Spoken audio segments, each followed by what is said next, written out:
Hey guys, Anders here, back with another video. Today's video is going to be going over the top 5 mistakes new Battlefield players make while playing Battlefield games, or maybe playing their first Battlefield game, and things you can do to try to fix those mistakes. So, as always, if you like the video, hit the like button. If you like the video, hit the subscribe button. Thank you guys for 12,400 subscribers. And if you haven't tried Glitch Energy, they are my personal energy drink sponsor, and I will be doing a giveaway fairly soon for some of that Glitch Energy, maybe some different tubs, different flavors, stuff like that, so keep an eye on that. Link is in the description. Use my code ENDERS for 25% off. I should mention that they fixed their international shipping prices to be a lot cheaper, so that's always good.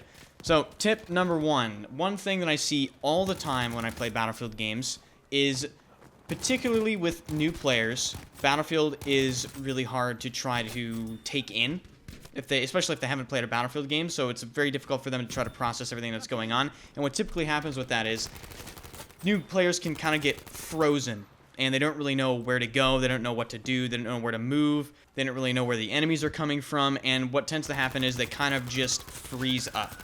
Now, one thing you can do to try to prevent this is pay attention to where your teammates are, pay attention to what flags your team has relative to what flags the enemies have, and try to just visualize no man's land in between the points that your team holds and the points that the enemies hold.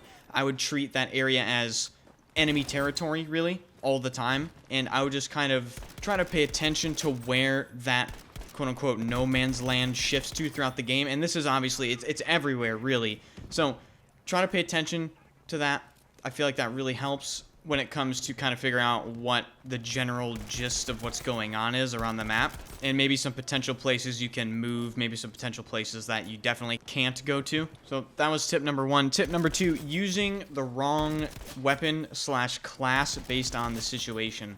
A lot of the time when people play, new players come to Battlefield, or maybe just general Battlefield players, they don't really adapt to what is going on in the game. For instance, if you're in a map, say Mercury Breakthrough Defense on Battlefield 5, that is quite a medium to long range engagement range thing, and if you're using a submachine gun and you're wondering why you're not being effective, well, I think it's time to stop using the submachine gun. And this can go for really any map in the entire game. I tend to switch classes 2 or 3 times per game based on what's going on. If the engagement ranges are longer, play with an SAR, play with a sniper rifle, play with a weapon that is going to suit that type of engagement range. And if the engagement ranges are starting to tighten up and you're still playing an SAR and you die, well, with that death, you go, okay, they're pushed up on us now, now I'm going to switch to a submachine gun, now I'm going to switch to an assault rifle. Or maybe there's a tank that's pushing up on you guys, and you're playing medic, and you know, oh, I can't really kill that tank, and you're noticing no one else is killing it. Well, next time you die, switch to the assault class and start shooting it with anti-tank. So it seems obvious, but I definitely notice a lot of people don't really adapt and kind of just take it how it is without actually trying to do anything about it. So definitely change weapon or class based on what is going on the map. Tip number 3. People don't really use smoke to their advantage, particularly new players, and I think this might be because it's not really well communicated that it can really help. But using smoke to your advantage is absolutely essential for attacks as well as defenses. It can be used both ways. It can make it easier for you to move around the map. It can make it harder for the enemy to get in to where you are. So definitely use smoke more often than you might think when available, and this actually ties into the previous point I mentioned as well. If you're trying to push, even on a map where the engagement ranges might not be close range, if you can smoke up to it, you can make it close range. So that's just another way to adapt the situation as well. So try to use smoke as much as you can when it's applicable. But I would say don't smoke your teammates out. This is something that I notice people do sometimes. They will literally just shoot a smoke grenade right on their teammates, and that does not do anything but really hurt them. So yeah, don't do that.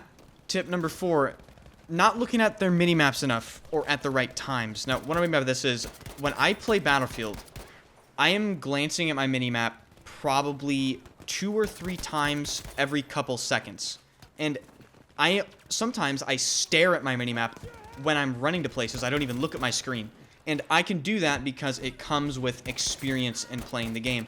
There are some situations where I know that when I'm pushing something, nothing is going to happen on my screen. So what do? I stare at my mini-map to find any information that may pop up on it. Now, you don't always want to do that, but you definitely want to glance at your minimap, probably more than most people realize. It is definitely your best friend in this game. It can tell you a plethora of information. It can tell you where your teammates die. It can tell you where the front lines of the sort of battle is.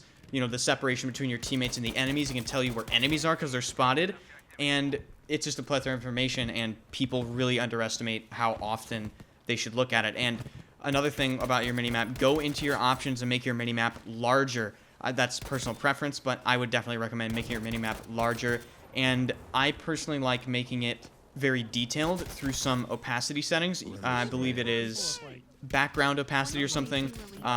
Basically, if you turn that up to 100%, it can give you very detailed diagrams on your minimap. So, tip number 5, thinking only the objective matters in Battlefield games. Now, this might come as maybe a surprise to some people, but I see this thrown around more often than you might think. People think that the objective is really the only thing that matters in Battlefield games. Oh, it doesn't matter if I don't kill anybody, it just matters if I get on the objective. Well, actually, that is one of the biggest mistakes you can make in a Battlefield game. Battlefield is a first-person shooter game, and you can't take objectives without killing people. And Battlefield's marketing kind of heavily emphasizes, oh, this is an objective game. Yes, it is an objective game, but I think people don't understand that killing is also an objective, and I would argue that it is the main objective, because how are the enemies going to defend their points if they're all dead? The answer is they don't, and they lose the game. That is why games are so unbalanced sometimes. Sometimes teams are just completely out-fragging the other team, thus resulting in the enemy team being dead, thus resulting in the enemy team losing any and all map control, thus resulting in them losing the points and losing the game. So I understand that not everybody is going to be getting, 60, 70, 80 kills a game, but I would emphasize, definitely do try to get as many kills as you can, and understand that they're more valuable than you might think. Killing people drains tickets, removes spawn points for the enemy's squads from the map, they lose map control when you kill someone in a good position, and it potentially pisses people off too. So, killing is basically the best thing you can do in the game. Now, we're going to go over some honorable mentions here. I want to point out the first honorable mention I'm going to say is not really a mistake new Battlefield players make when they come to Battlefield. It's more of like a general advice thing. Watching extremely skilled players at the game can really help people kind of understand the game and maybe pick up on things that they might not have picked up throughout just playing themselves. So if you don't typically watch very, very high-level Battlefield gameplay and you want to actually improve, I would highly recommend watching very skilled players to try to pick up some things that you might have missed. I will leave a bunch of really, really, really high-level players in the description along with their channel links if you guys want to check people out. So definitely consider doing that. Last but not least, don't Rambo revive. What do I mean by Rambo revive? There's kind of this section of people that play Battlefield, and maybe even a section of new players that come into Battlefield, that the only thing they really want to do is revive people. Okay, that's fine. But the problem I take with that is sometimes the play style results in extremely dumb decision making.